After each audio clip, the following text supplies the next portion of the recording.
Em nome do Pai, e do Filho, e do Espírito Santo. Amém. Ave Maria, cheia de graça, o Senhor é convosco. Bendita sois vós entre as mulheres, e bendito é o fruto do vosso ventre, Jesus. Santa Maria, Mãe de Deus, rogai por nós, pecadores, agora e na hora de nossa morte. Amém. Boa noite, oficialmente. Hoje nós vamos começar a 4ª aula, falando sobre a Igreja, seu mistério e sua missão. Caminhamos pelo credo, passamos por crer em Deus Pai Todo-Poderoso, Criador do céu e da terra, e ontem vimos a respeito de nosso Senhor Jesus Cristo. Alguns dogmas sobre Jesus, sobre a segunda pessoa da Santíssima Trindade, alguns dogmas sobre Maria e, brevemente, passamos por aqueles últimos acontecimentos da vida de Cristo. Sua descida à mansão dos mortos ou aos infernos, com S.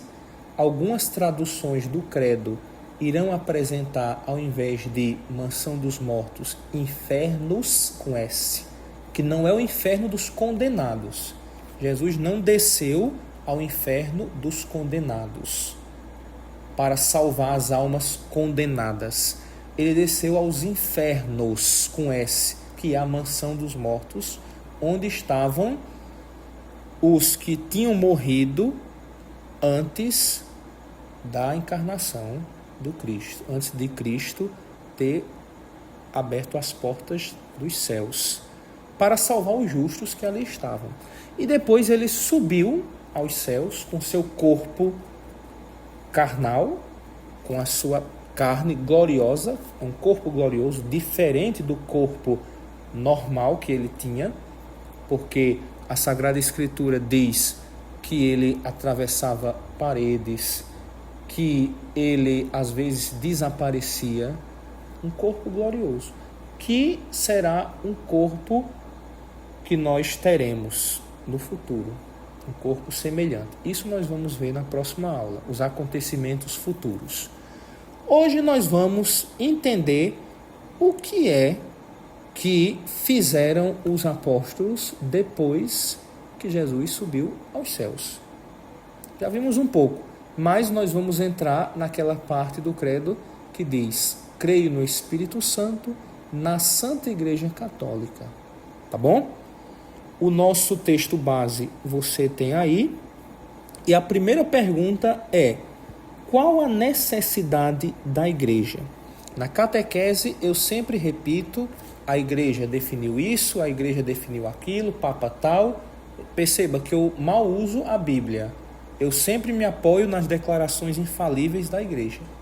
Vamos entender como se dá essa importância de necessariamente existir a religião verdadeira, que é, como nós já vimos na primeira aula, a religião católica, uma necessidade que há para o ser humano.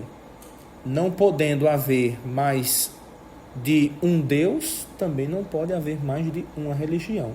Você quer se batizar para entrar na religião que você acredita que é a única verdadeira e a única que salva. Porque se eu dissesse que o protestantismo salva, não teria problema você ficar lá ou cá.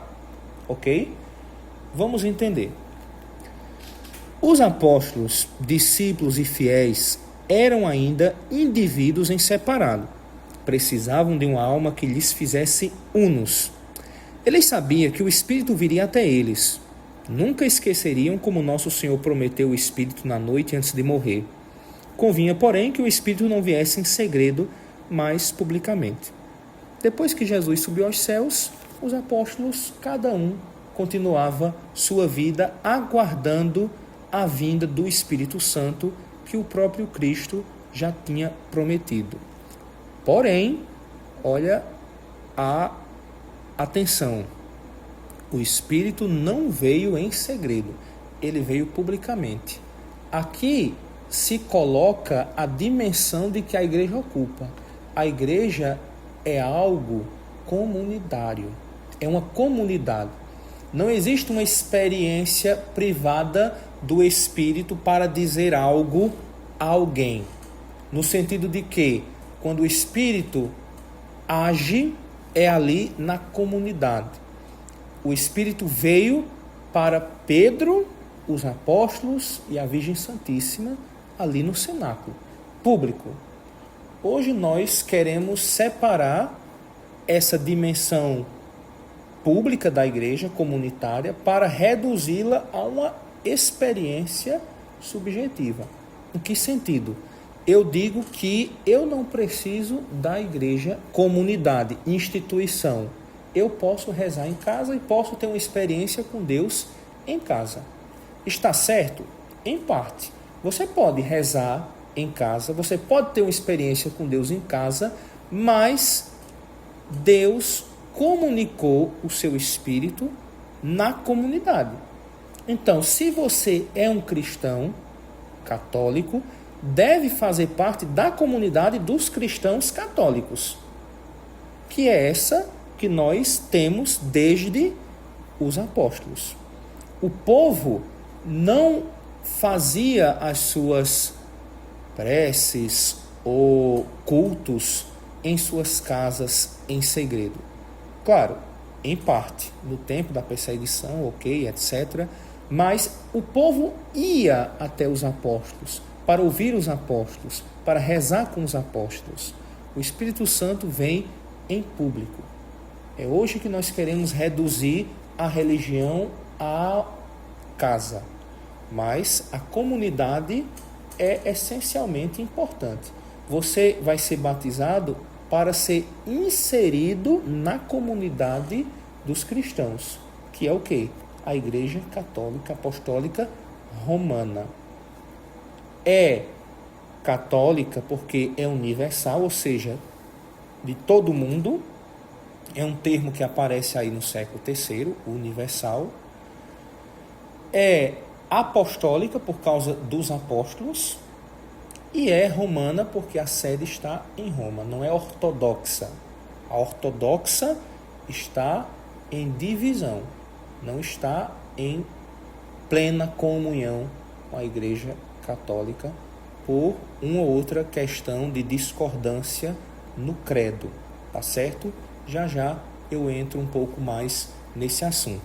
Mas eu quero que você perceba desde o início que a comunidade é importante. Você vai ser inserido na comunidade dos crentes, daqueles que acreditam, que é a Igreja Católica Apostólica Romana. A igreja é o corpo místico de Cristo.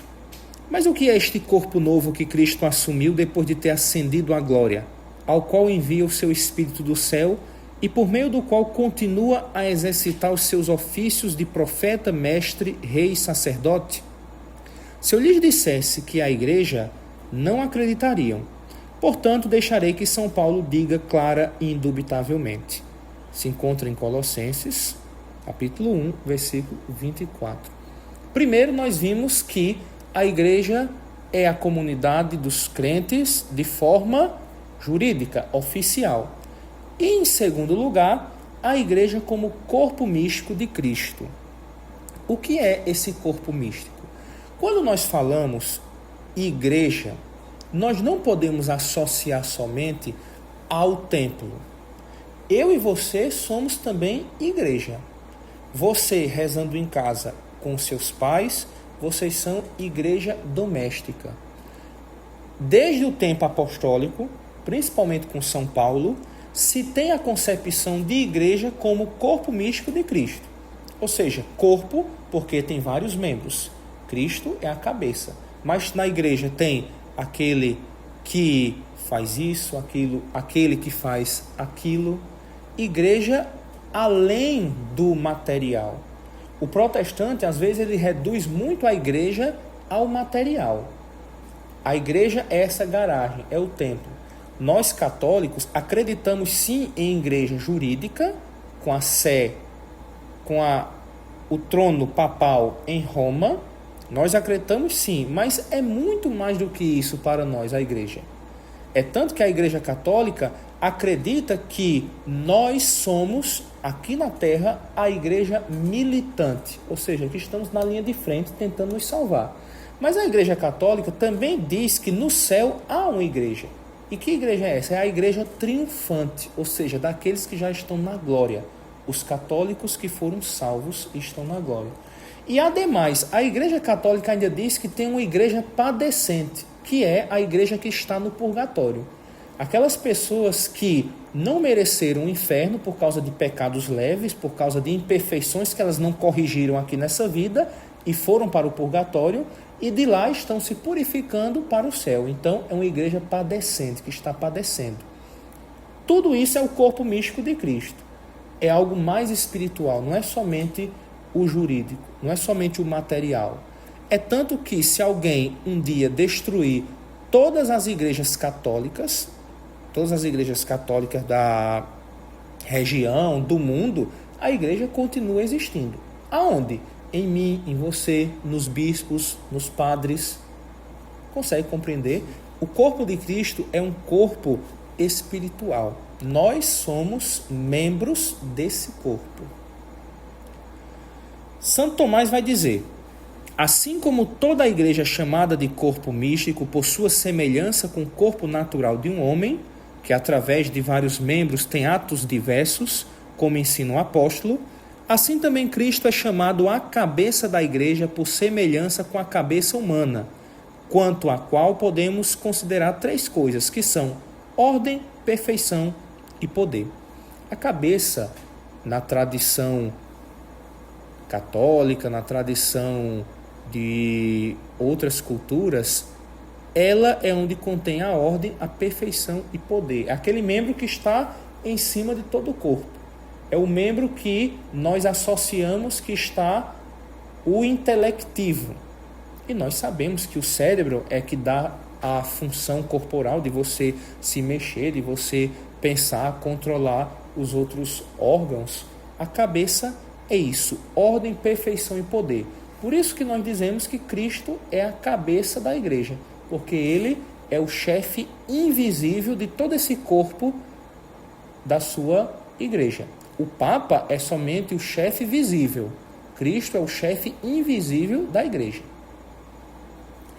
Basta lembrar como a sabedoria terrena de um Aristóteles foi alterada por seus discípulos, para notarmos a necessidade de uma instituição para preservar a verdade. Dificilmente parece consonante à natureza de Deus permitir que os ramos de sua videira fossem envenenados, ou que ele voltasse atrás de sua promessa de que enviaria o Espírito da Verdade que preservaria seus seguidores das portas do inferno. Aqui o texto já vai explicar que a necessidade da igreja se dá também porque é preciso alguma garantia da verdade neste mundo. E cita Aristóteles. Aristóteles ele teve a sua doutrina, ele escreveu, mas conforme foi passando o tempo, como era uma doutrina terrena, muitos daqueles que tentaram interpretar Aristóteles acabaram indo por caminhos errados e até afirmando coisas que o próprio Aristóteles nunca pensou. Nós temos a interpretação de Aristóteles dos árabes, Averroes, Avicena, nós temos os neo-aristotélicos, nós temos várias vertentes. Foi deturpada. Então, isso se dá pela fraqueza do ser humano. Se não tivesse a igreja para preservar o que Jesus ensinou de uma maneira fidedigna, com certeza hoje a doutrina de Jesus teria sido deturpada, como foi pelos protestantes, pelas seitas, pelas testemunhas de Jeová, pelos mormons.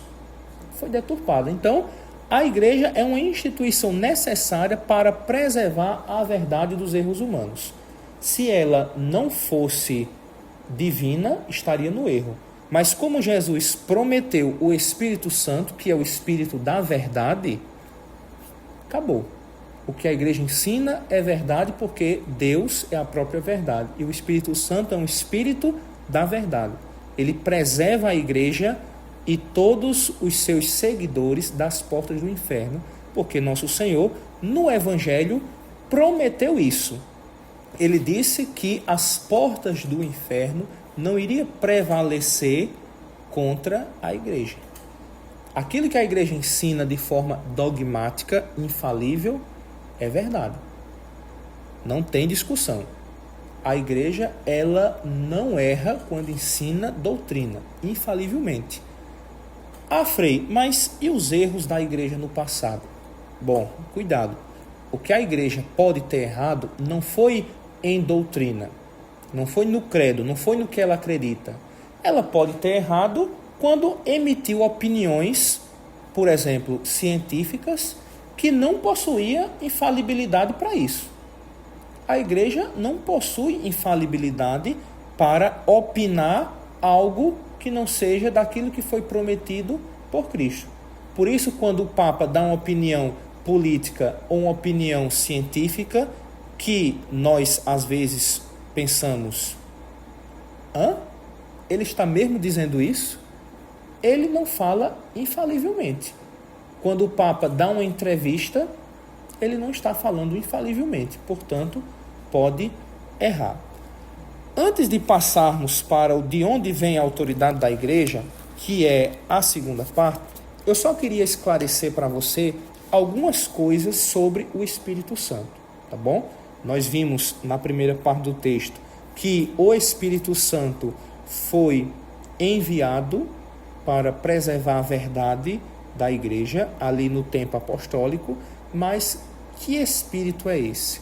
Eu vou falar para você o que é que Santo Tomás diz no artigo 8º do Credo. Creio no Espírito Santo.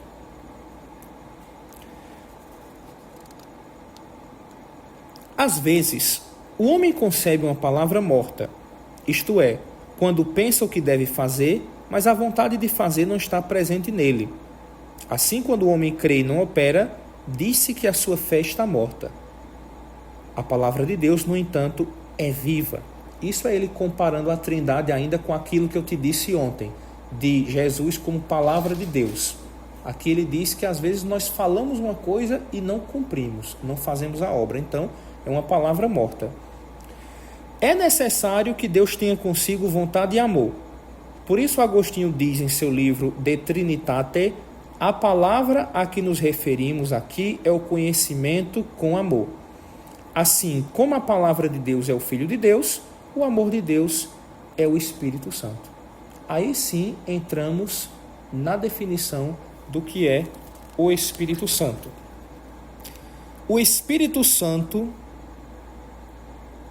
é da mesma substância que o Pai e o Filho, porque assim como o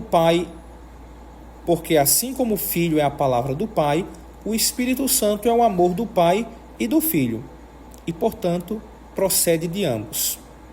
E assim como a palavra de Deus é da mesma substância que o Pai, assim também o amor é da mesma substância que o Pai e o Filho.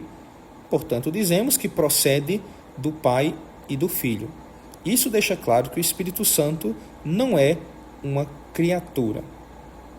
Em outras palavras, o Espírito Santo é o amor do Pai e do Filho. É Deus, porque é da mesma substância que o Pai e o Filho.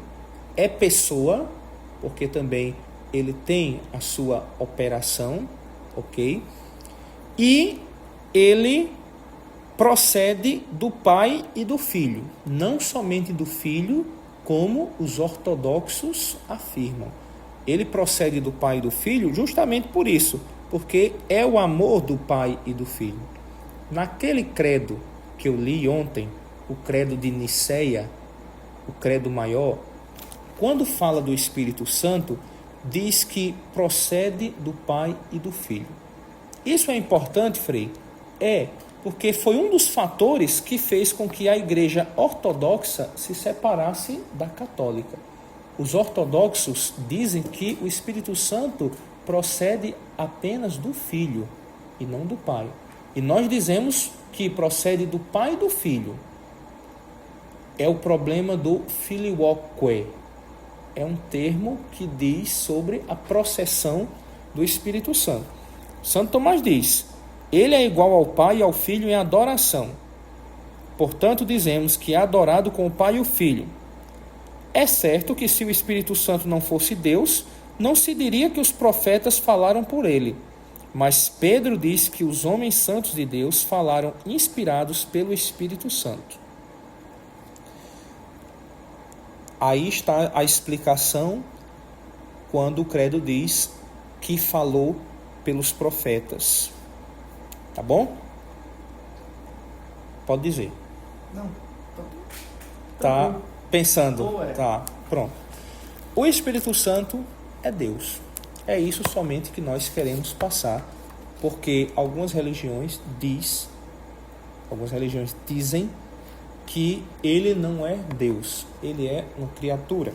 Como Santo Tomás diz assim: alguns, no entanto, afirmaram erroneamente que o Espírito Santo é uma criatura menor que o Pai e o Filho e servo e ministro de Deus. Está errado, certo? É uma heresia.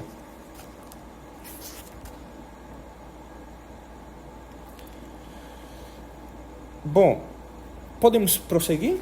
Podemos. Para a próxima pergunta? É uma unidade, né? Isso, é uma unidade. O Espírito Santo é Deus, mas não é nem o Pai nem o Filho, mas é Deus. Parece complicado Eis o mistério. à primeira vista. Eis o mistério. Se você quiser tentar compreender mais, vai queimar neurônios. Pois é. É um mistério. Mas eu creio. Creia. E Morra acho com pra isso mim na basta. boca, nos lábios. Creia. Morra com isso nos lábios. De onde vem a autoridade da igreja? Agora, Cristo vive em seu corpo místico. Seu poder e autoridade permanecem os mesmos. A única diferença é que agora se manifesta através de naturezas humanas, como aquelas dos apóstolos e aquelas que sucederam até nossos dias, ou seja, os bispos da igreja. Eles são para Cristo em sua glória, assim como seu corpo físico foi para a peregrinação terrena. Cristo vive na igreja. Ele não se ausentou do mundo. Ele está presente no mundo agindo. Como e onde? Na Igreja Católica, nos bispos, nos padres. Ele usa dos bispos para o seu governo. Ele usa do Papa para o seu governo. O Papa também é bispo. O Papa é o bispo de Roma. Nós acreditamos, Marcelo, que na última ceia Jesus ordenou os apóstolos, até Judas. É por isso que nós falamos que há possibilidade de um padre ir para o inferno, porque a tradição diz que Judas está no inferno e ele era padre. Ali na última ceia, Jesus ordena os apóstolos quando diz: fazei isto em memória de mim. É uma ordem. Então, naquele momento, eles se tornam padres, bispos, certo? E conforme vai passando o tempo, eles vão sagrando outras pessoas dignas, como bispos, diáconos, servidores da igreja. Cristo age neles.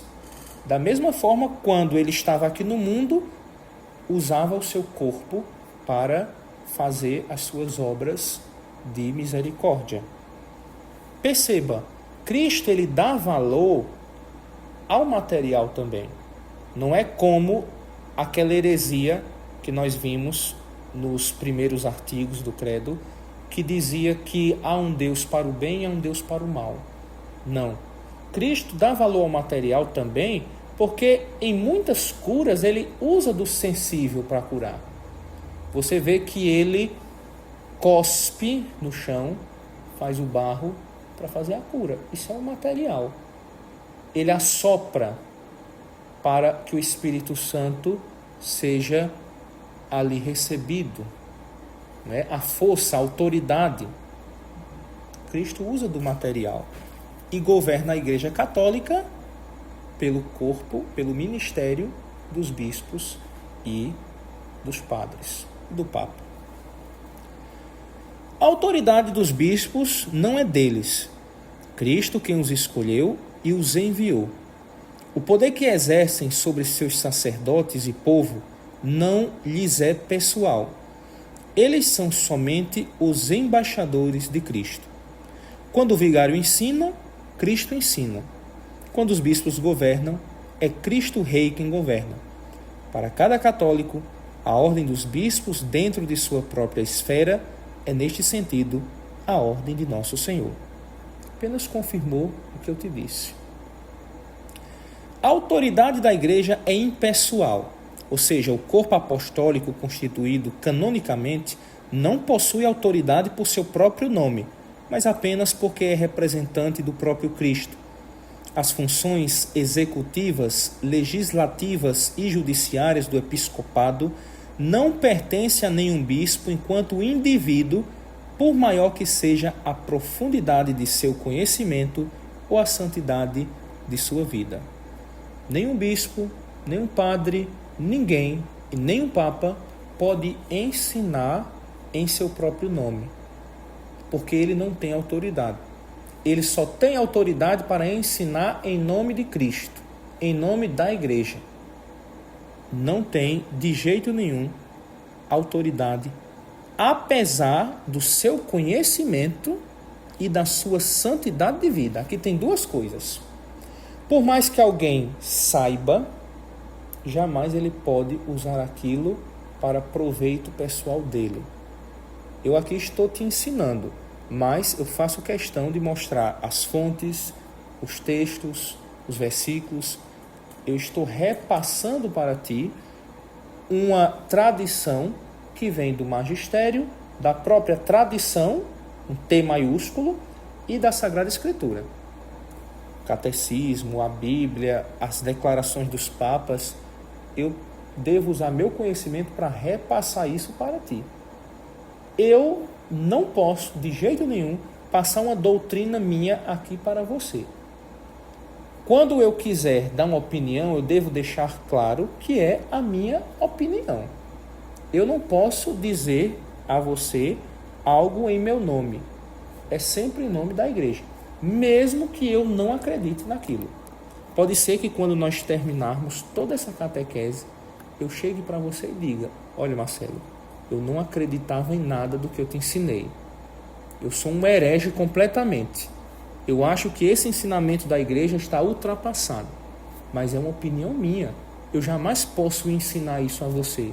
Eu tenho que ensinar aquilo que a igreja ensina, por maior que sejam os meus pecados. Primeira coisa. Segundo, a minha santidade de vida. Se eu tiver, mesmo que eu seja uma pessoa muito santa, eu não posso falar em meu nome para você.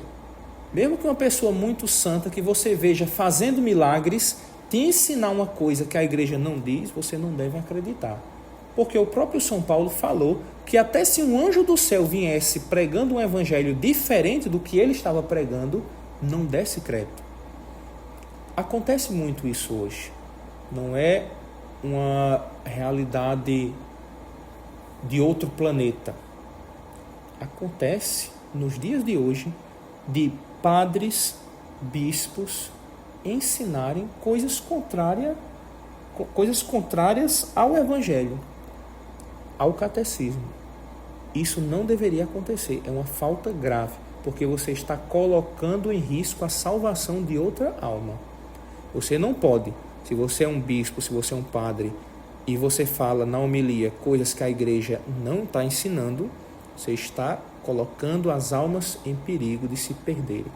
Porque as pessoas acreditam no testemunho dos padres. Ainda algumas, antigamente isso era mais forte, antigamente a palavra de um padre numa cidade pequena valia mais do que a do prefeito. Em primeiro lugar era o padre, depois era o prefeito. Hoje em dia, graças a Deus, a providência está fazendo com que as pessoas acordem. Por quê? Porque quando um padre começa uma homilia toda baseada, por exemplo, em política ou em uma doutrina falsa, as pessoas começam a gravar. E se dá um escândalo tão grande, uma gravação hoje em dia de um abuso que pode acabar com a vida de um padre, com a fama de um padre. As pessoas estão acordando e os padres também. Eu já escutei um padre me dizer: olha, agora não tem essa questão de fazer homilia de qualquer jeito. Não tem. As pessoas que estão vindo para as nossas missas em casa já tem escutado cerca de umas 3 homilias, no mínimo, dos padres da internet, daqueles padres que elas acompanham. Então nós não podemos agora enganar o povo com besteira, enganar o povo com qualquer coisa. As pessoas têm um sensus fidei, ou seja, elas ali têm uma intuição quando um padre está falando uma coisa que, mesmo que você não saiba explicar, você sabe que está errada. Às vezes um padre, numa homilia, diz: Jesus tinha a possibilidade de cair nas tentações do deserto. O povo sente como se fosse um estalo e diz: olha, eu não sei provar o contrário, mas eu acho que isso aí tem alguma coisa errada, viu? Porque não está entrando, não está batendo. Ainda leigo... Consegue. E graças a Deus. A gente crê plenamente na certeza de Jesus e na certeza Sim. posso dizer ideais, né? Assim, na certeza do princípio divino. Uhum. Quem está propenso a alguma coisa é a gente, né? Exato. A todo instante, a todo momento. Isso Tem mesmo. coisa realmente que a gente acende. Eu já passei por isso. Já passou? Num momento mesmo.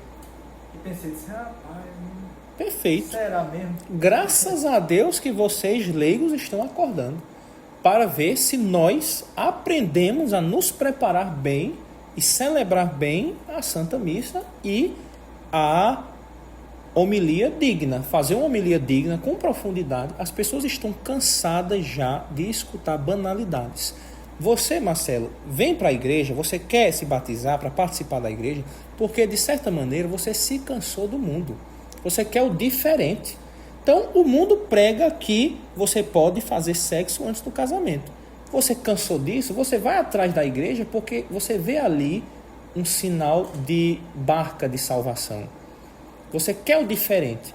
Eu mesmo, quando entrei para a ordem dos frades, eu queria uma vida diferente da minha. Uma vida mais perto de Jesus, uma vida mais centrada. Se fosse para viver como eu vivia antes, eu não tinha entrado aqui. Eu tinha ficado em casa, na mediocridade, no mediano. Eu queria uma profundidade. Consegue compreender? Você vai em busca do diferente. O fiel, quando vem para a igreja, ele vem buscar o sobrenatural, o diferente. Nós pregamos que a missa é uma antecipação do céu.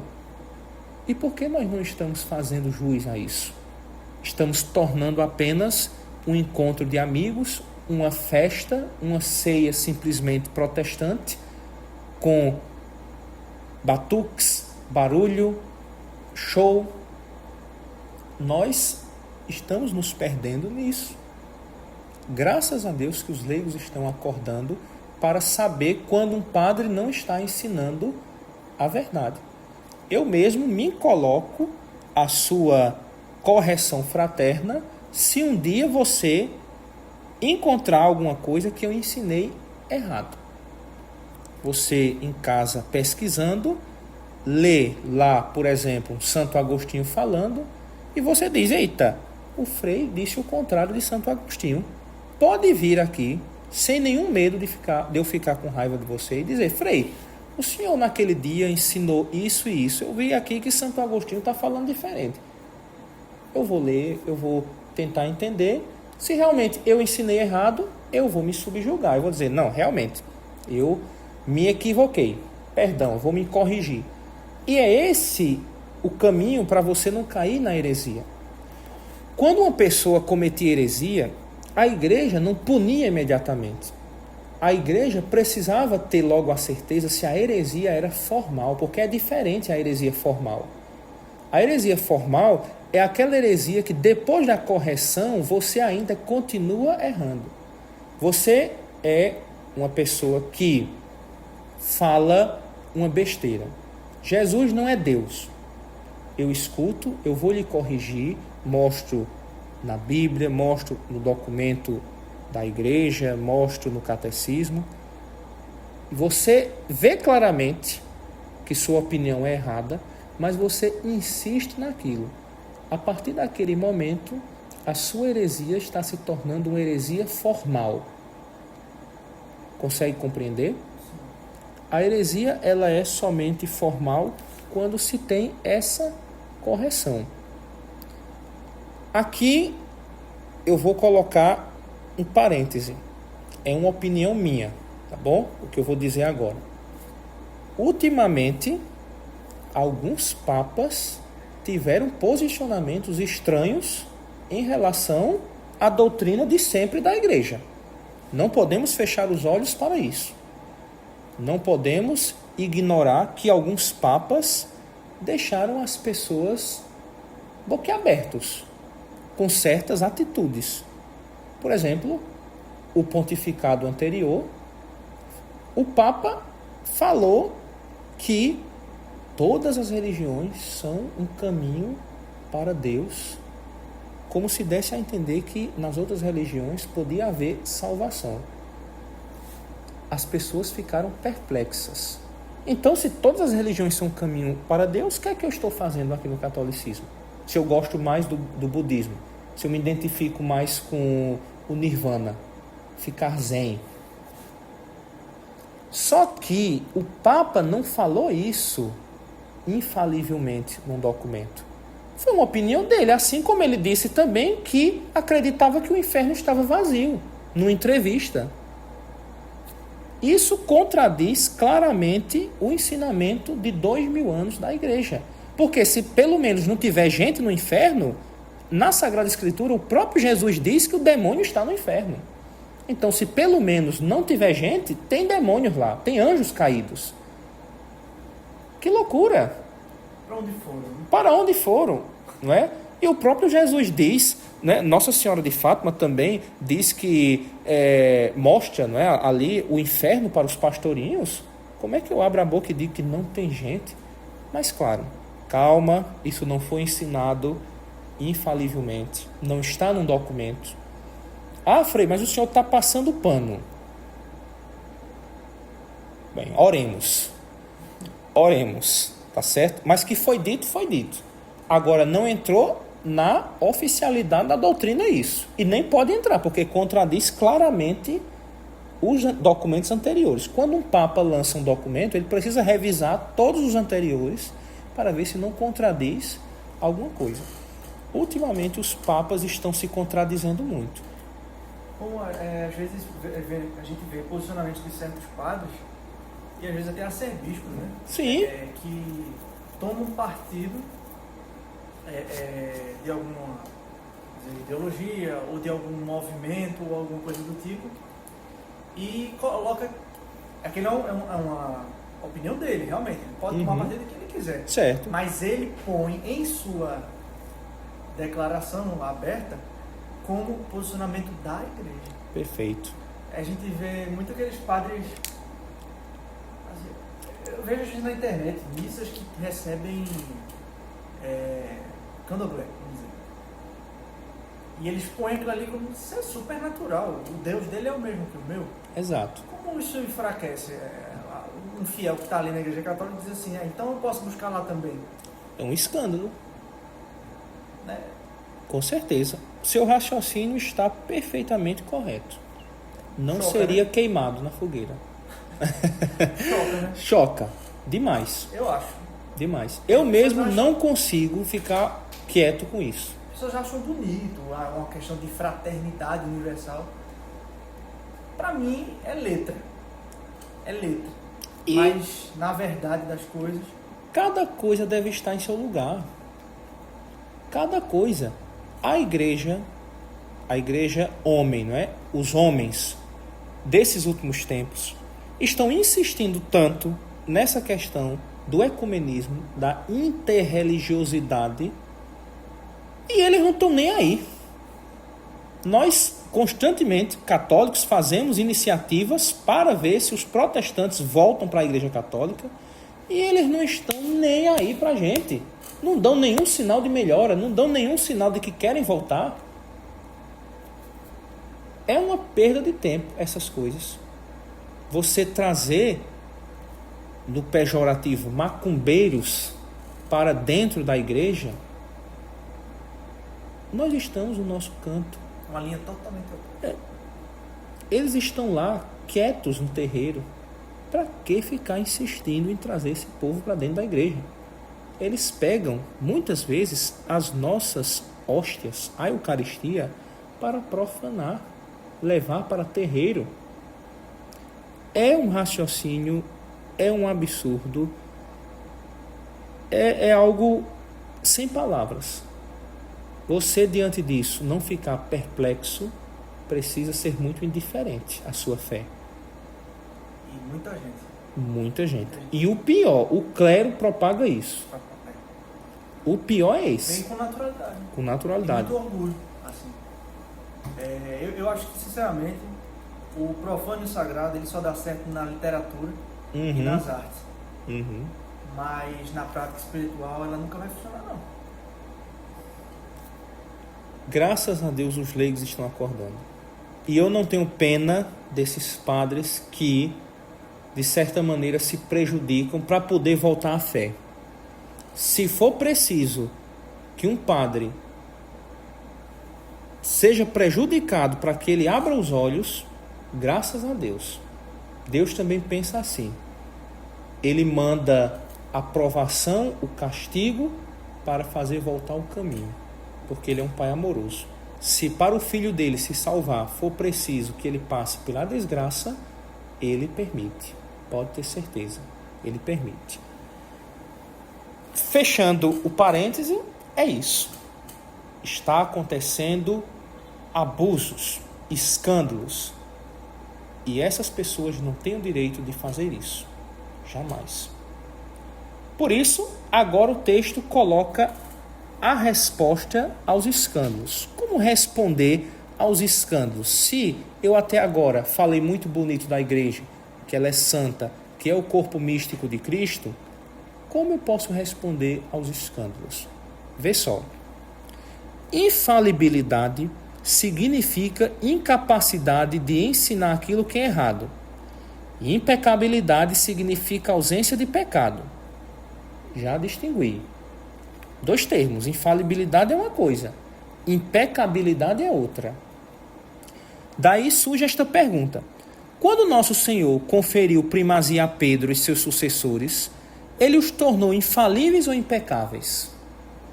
Os próprios evangelhos revelam claramente que nosso Senhor, embora tornando Pedro infalível, não prometeu imunidade ao pecado. Em Mateus, nós podemos ver as quedas de Pedro, depois de já ter recebido a infalibilidade. Pedro pecou depois que Jesus o tornou o primeiro Papa, para que nós não nos espantássemos com esses escândalos de hoje também. Judas traiu Jesus, era um padre, também a providência usou disso para que nós não pudéssemos nos escandalizar com os pecados dos padres. A igreja é santa, ponto. Não existe a premissa, a igreja é santa e pecadora. Cuidado, eu não posso dizer que existe isso. A igreja é santa e ponto final. Pecadores são os membros. Quando eu digo a igreja é santa e pecadora, isso é um termo ambíguo. Eu dou a entender que eu estou colocando pecado na santidade da igreja. Nunca use esse termo. Quando quiser dizer que a igreja também, enquanto associação humana, erra, diga a igreja é santa, a doutrina é santa, mas os membros da igreja são pecadores. Da mesma maneira, como vai existir uma prostituta que vive a castidade? Ou ela é prostituta ou ela é casta. Não tem sentido ela ser prostituta à noite e de manhã ser casta. Não bate. Então a igreja não pode ser uma casta prostituta.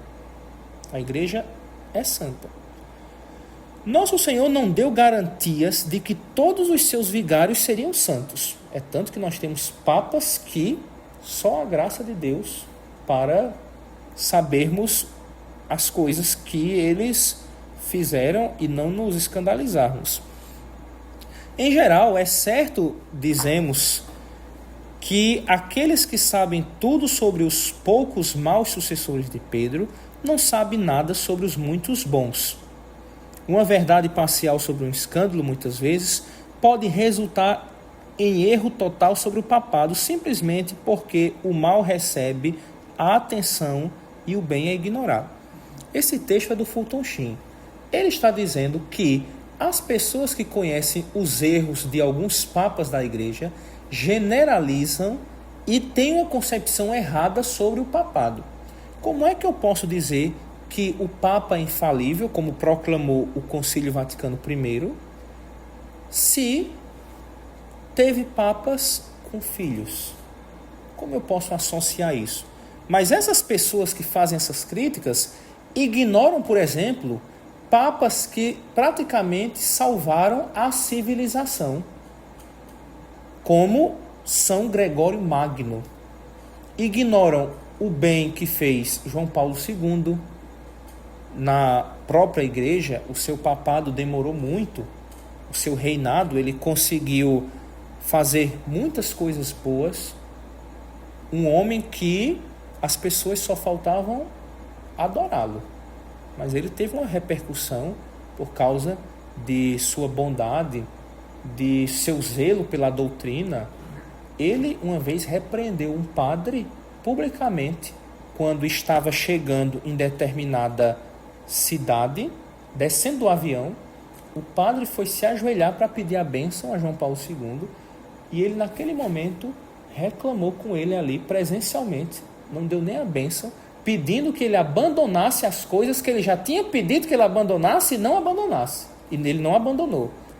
Então, ele mandou se levantar na hora e disse: eu já mandei você abandonar essas suas ideologias. Sempre de olho. Sempre de olho. Sempre de olho. Eu só disse, não sei se é verdade, que ele se correspondia com o duelo da Câmara. Tem relatos. Tem relatos que falam. Porque Dom Helder, se fosse pegar também por esse nível, Dom Helder também tinha umas tiradas assim. Ele tem um posicionamento duvidoso. Entendeu? É tanto que pessoas que o conheceram, eu já escutei isso, dizia: Frei, abriram essa causa dele, mas de santo ele não tinha nada, porque eu o conheci, ele era assim assado. Mas se tem uma propaganda por cima dele, né, que faz com que ele possa logo, talvez, estar aí nos altares. Apesar que... O Padre Cícero também, né? O Padre Cícero é uma figura que tem muitas dificuldades no processo de canonização dele, o Padre Cícero. As histórias são muitas. Exato. Por isso que foram freadas, né, várias causas de canonização por descobrirem coisas que a igreja vetou, parou. Tá bom? O bem é ignorado no papado. As pessoas não conhecem. Por isso que eu gosto dos papas santos. Eu admiro e propago os papas santos. Eu propago com certeza. E principalmente o Papa São Pio X, que, de acordo com o Padre Pio, que foi talvez o santo mais popular do século XX, Padre Pio, capuchinho, que recebeu as chagas, disse que depois de São Pedro, a alma mais pura que pisou no Vaticano foi o Papa Pio X. Eu sempre propago a vida do Papa Pio X por onde eu passo. Foi o Papa que fez os modernistas tremerem de medo, porque ele fez muitas declarações, inclusive o Papa que abriu a oportunidade para as crianças comungarem e pediu que toda missa fosse dada a devida instrução aos fiéis com a doutrina, coisa que hoje não se cumpre. Ele pediu que, pelo menos no domingo, se desse antes da missa uma catequese com esses pontos que nós estamos trabalhando para o povo que vinha assistir à missa. Hoje, os escândalos ou pecados de seus membros não afetam a santidade intrínseca da igreja. Porque nossas mãos estão sujas, daí não decorre que todo o corpo esteja maculado. A igreja nunca teve expectativa de que todos os católicos fossem perfeitos, ou mesmo nosso Senhor esperava ter somente apóstolos perfeitos. Os católicos podem ser maus, mas isso não prova que o catolicismo é perverso. A fé aumenta sua responsabilidade, mas não força a obediência. Aumenta a culpa, mas não impede o pecado. Jesus nunca esperou perfeição de todo mundo que se dissesse católico. Ele quer que todos sejam santos, que você dê o máximo, que você seja perfeito. Mas ele sabia que isso não seria algo que aconteceria 100%. Os próprios apóstolos eram imperfeitos. Eles tinham dificuldades para crer, para entender. Eles tinham. Nós, mesmo com a maldade, com as tentações, com nossas quedas, não invalidamos a santidade da igreja. Jamais. As mãos podem estar sujas, mas o corpo pode estar limpo. Entende? A fé, com certeza, vai aumentar a nossa responsabilidade, mas não a força. Você, depois de toda essa catequese, pode chegar para mim e dizer: Frei, minha mente está esclarecida. Eu sei agora tudo. Eu sei a gravidade, eu sei a responsabilidade, só que não necessariamente isso aumentou em ti a força de você cumprir tudo. Você sabe que ter atos invejosos é um pecado. Você fez a meditação sobre a inveja. Mas com a meditação eu não te dei forças para você parar de ser invejoso. Eu não dei. Por isso que vai entrar a penitência, para treinar a vontade. Isso depois nós vamos ver quando nós falarmos de sacramentos e vida de oração. Mas por que eu coloco isso já agora? Quando nós vimos nas primeiras aulas que Deus criou a alma, eu te falei 3 potências que a alma tem: memória, inteligência e vontade. Então, você está iluminando a inteligência, não necessariamente a vontade. A vontade, quem vai iluminar, quem vai dar a força é o Espírito Santo na sua alma. Você pede a Deus a inteligência, ter o intelecto iluminado, para que o Espírito Santo haja com essa clareza que Ele te deu na sua vontade, para que você tenha a força necessária para colocar em prática o que você já sabe. Platão acreditava que você errava porque você não conhecia, era a ignorância que te movia a errar. Só que nós sabemos que você pode até conhecer e errar. Aristóteles diz que, na verdade, é o seu mau caráter, a sua fraqueza de caráter. Você não erra porque não conhece, você erra porque sua vontade é fraca.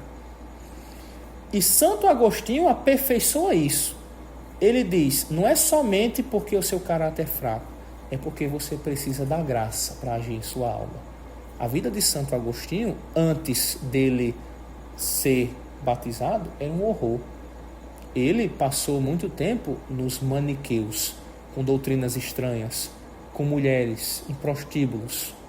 Ele não conseguia entender como iria transformar a vida dele.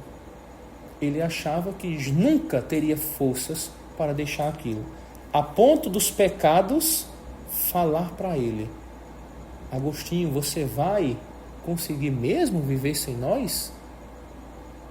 Mas ele conseguiu pela graça. É tanto que ele é chamado doutor da graça. Santo Tomás, doutor angélico. Dos escotos, doutor sutil. Agostinho, doutor da graça. Repito, a fé aumenta sua responsabilidade, mas não força a obediência. Aumenta a culpa, mas não impede o pecado. Tá bom? Isso ficou tranquilo? Sim. Entendido? Eu acho que hoje o tema está mais leve do que a aula passada. Não estamos entrando tanto em filosofia, em conceitos, em coisas complicadas. É impressão minha ou você confirma? Confirmo. É porque está mais no campo tangível. Perfeito. Né? A gente está falando de uma coisa que a gente vê. Exato. Maravilha. De que modo a igreja é infalível? Deve haver um modo. Pode ler, por favor? Se Cristo é Deus, e, portanto, infalível, então a igreja que ele fundou sob uma cabeça visível e infundida com seu espírito deve necessariamente ser infalível.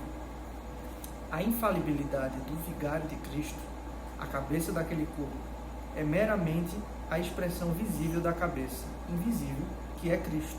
Isso nós já falamos. Apenas está aí anotado aquilo que nós falamos.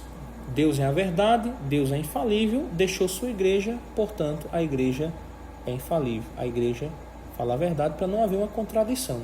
Como é que Deus deixaria uma coisa no mundo que não teria a garantia de levar a sua palavra? Impossível.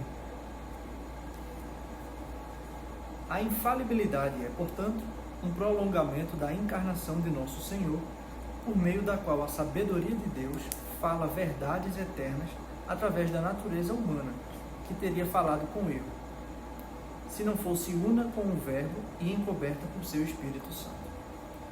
Infalibilidade significa assistência divina para a prevenção do erro. Perfeito. Consegue compreender? Está fácil. Apenas repetindo aquilo que nós já dissemos. A infalibilidade é o prolongamento da encarnação de nosso Senhor. Ou seja, Ele está conosco, está em sua igreja, está ali.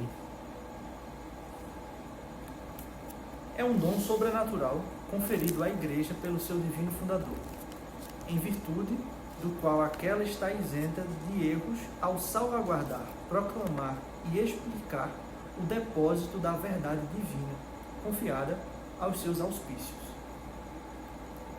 Tranquilo? Alguma pergunta? Até o momento, não. Perfeito. Então, com isso, nós terminamos a apostila e entendemos sobre o Espírito Santo e a igreja. Certo?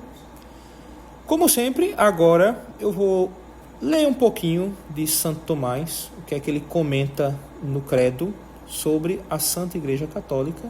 Aqui nós não vamos ter nenhuma heresia, porque as heresias sobre a igreja, você sabe que vieram principalmente depois do protestantismo, que prega uma ruptura com o Papa, com Roma, com a missa. Se você olha um pouquinho o que Lutero diz contra a Igreja Católica, é preferível você abrir um prostíbulo do que participar de uma missa. Ele afirmava que se na missa Jesus estava sofrendo, por que nós iríamos fazê-lo sofrer de novo? Porque nós dizemos que a missa é o sacrifício de Cristo. Então, se na missa ele está sofrendo, por que nós estamos com esse masoquismo de fazer Cristo sofrer? Depois eu vou talvez providenciar um material só sobre o protestantismo para você. O protestantismo hoje, eu digo protestantismo aqui, mas engloba outras seitas, é porque ele é a ruptura principal com a Igreja Católica Apostólica Romana. Apesar de ter a ortodoxa, né, como ruptura antes, mas permaneceram católicos, né? O problema é que o protestantismo ele rompeu com Roma, com o Papa. Lutero, ele era perturbado. Isso eu vou falar bem por cima, depois você pesquisa, depois você, com seus próprios olhos, com seus próprios estudos, vai encontrar essas coisas. Lutero, ele era um pouco perturbado. Você sabe que ele era um padre também e teve um péssimo acompanhamento espiritual, péssimo em seus estudos, e formulou suas teses, pregando ali na porta da igreja, querendo uma reforma de vários pontos da igreja. A igreja aceitou a maioria das teses de Lutero. O problema foi que ele rompeu com a cabeça, o Papa. São Francisco de Assis também queria uma reforma da igreja, mas ele permaneceu unido ao Papa. No tempo que São Francisco estava andando por Assis, pregando o evangelho e vivendo a pobreza, tinha outros grupos ali também querendo viver a pobreza, querendo dizer que era o evangelho verdadeiro, a interpretação verdadeira. Os humilhados, os cátaros, tinham várias seitas, mas seitas que rompiam com Roma. São Francisco recebeu de Roma a aprovação para sua regra por causa da sua permanência com a cabeça, que é o Papa. Lutero rompeu e criticou muito, em vários pontos, a doutrina da Igreja Católica. Em muitos pontos. E era perturbado, tinha algumas complicações mentais. Para você ver o nível da loucura, ele disse uma vez que dormia mais com o diabo do que com a mulher dele. Depois, a mãe dele perguntou, já perto da morte, se ela deveria morrer católica ou protestante. E Lutero disse: olha, mãe, o protestantismo é uma religião boa para se viver. Agora, para morrer, morra católica. Porque protestante não tem auxílio na hora da morte, não tem unção dos enfermos, não tem viático. Você morreu ali e acabou. Né? Então, ele mesmo duvidava daquilo. Ele mesmo, ele é uma pessoa muito problemática que eu vou mandar para você um vídeo, né? Uma palestra que eu dei só sobre o protestantismo e Lutero, comentando textos dele mesmo, né? E por que estavam errados. Eu vou mandar. Hoje, o protestantismo ele é mais ramificado. Quando se fala protestantismo hoje, você tem que identificar qual é o tipo de protestantismo que você está falando. Por quê? Porque quando eu digo assim, os protestantes afirmam isso, pode ser os protestantes da Universal, pode ser os protestantes da Mundial, que já discordam da Universal, pode ser os protestantes da Igreja da Graça, que da Igreja da Graça já discorda da Mundial e da Universal. É uma loucura hoje o protestantismo. Cada protestante interpretando a Bíblia, abre uma igreja, faz o que quer. É uma loucura. A presbiteriana, a Congregação Cristã no Brasil. Uma ex-namorada minha uma vez me levou na presbiteriana, que ela dizia que frequentava, mas não sei quando que ela frequentava, porque... Nunca via. Nunca vi. Aí de repente ela começou a ter uma tia dela, já ia, muito tempo ela ia com a tia e o tio permaneciam. E ela danou na cabeça de dizer, não, agora eu vou na presbiteriana todo domingo. Aí me levou um dia pra ver, vai lá pra ver. Aí eu fui com todo respeito, né? Tá bom. Aí quando saí, pronto, vamos voltar pra casa. É tanta música. Aí, vamos voltar pra casa. Quando voltou pra casa, ela e achou bom, eu disse, tá bom. É interessante o que o homem lá falou, mas aí ela, qual a diferença que você viu? Aí ela fez uma pergunta, eu sou muito sincero quando eu respondo, e com ela que eu gostava de ser sincero mesmo. Ela perguntou assim, sim, aí tá vendo, gostou, você achou bom o que ele falou, então qual a diferença pra a gente ficar indo da católica pra presbiteriana de santidade?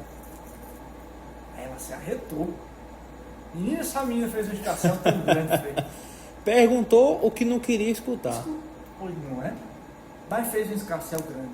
Aí chegou em casa se queixando, aí foi se queixar pra minha mãe. Olha, foi um Deus nos acuda. Tá vendo? Mas foi só essa resposta que eu dei, ela se incomodou tanto. Eu disse, santidade, é o que eu enxergo. O inferno estremece com a Igreja Católica. Eu vejo. Não há igreja, eu acho, hoje mais perseguida do que a católica. Eu não vejo. É só o Vaticano falar alguma coisa que a mídia cai em cima para deturpar. Todo jornal. Os maçons querem destruir a Igreja Católica por dentro. Por que eles não vão para a Mundial destruir lá? Porque só vem para a Católica. Os satanistas vêm roubar a hóstia da Igreja Católica. Por que não rouba o pãozinho lá da presbiteriana? Sim. Deve ter alguma coisa de divino nessa Igreja Católica, né? Que tanta raiva, né? Exato. Que tanta raiva é essa da Como Igreja se Católica? incendeia uma igreja por um protesto desses turma woke, ou o que seja. Isso, cultura Quando woke. se incendeia é uma igreja católica, não é uma capela. No Chile você vê aquela Perfeito, coisa. sim, Né? sim. Por que não ir aos... Sim. É o direcionamento. Perceba o sinal de divino nessa igreja. É evidente, só não vê quem não quer. E se você for estudar também a construção da civilização ocidental, você vai perceber como a igreja fundou o Ocidente. Tem um livro chamado A História Não Contada, que vai mostrar como a igreja deu a ideia de fundar hospitais, orfanatos, universidades. É tudo da igreja. Depois que vai se secularizando, Hoje as escolas tudo pagãs, não pode nem falar em Jesus na sala. É tudo paganismo, principalmente nas universidades, viu? Ali Roma é um berço da civilização ocidental, né? Isso mesmo. Bom, eu falei isso para dizer que protestantismo, quando eu me refiro, às vezes, nas aulas, é o protestantismo raiz de Lutero. Não é da Universal, não é da Mundial, Assembleia de Deus, é o de Lutero. O raiz mesmo, né? Da Igreja Luterana do começo. Tá bom? De Santo Tomás, eu só quero dizer o seguinte, que ele fala sobre o extra ecclesia. É um termo em latim para dizer assim: fora da igreja não há salvação. Já escutou isso? Fora da igreja não há salvação? Sempre. Não, na verdade sempre escutei no sentido sempre fora de Cristo. Não acho que é fora de Cristo. Às vezes o protestante muda e coloca Cristo. Só essa colocação. Mas essa frase, fora da igreja não há salvação, é uma frase muito antiga do próprio cristianismo, que fala que a igreja é como se fosse a arca de Noé.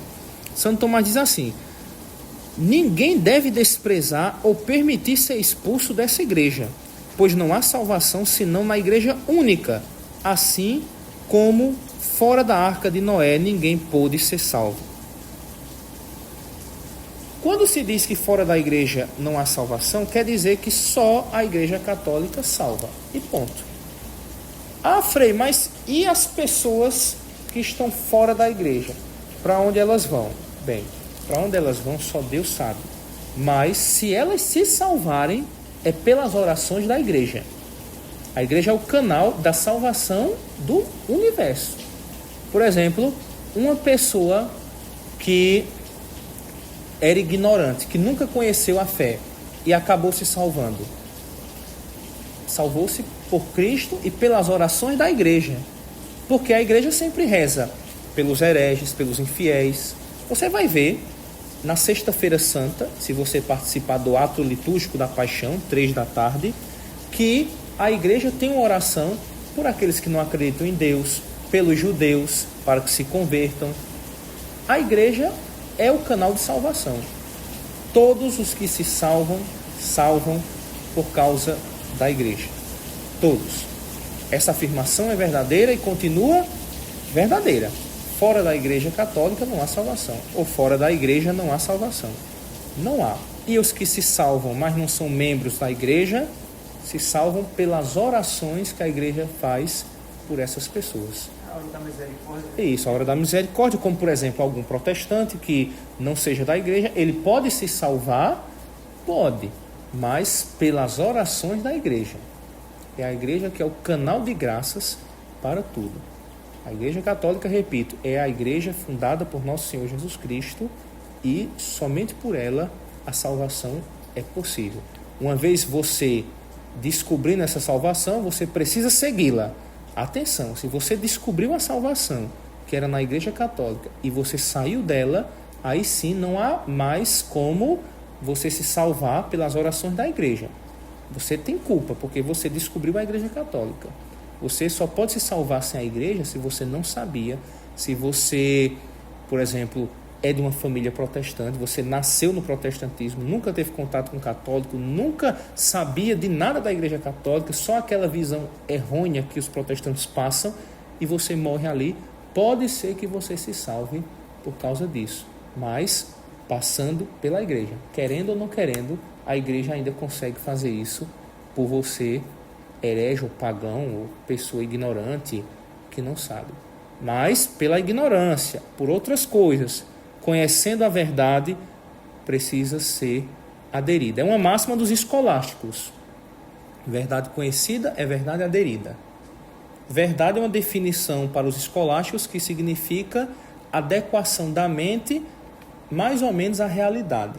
Não se adequa totalmente por causa que nosso intelecto é obscurecido ainda. Então é uma adequação mais ou menos do real. Isso que é a verdade. Tá bom? Depois nós vamos entrar mais um pouco nisso. Podemos finalizar? Podemos. Glória ao Pai, ao Filho e ao Espírito Santo, como era no princípio, agora e sempre. Amém.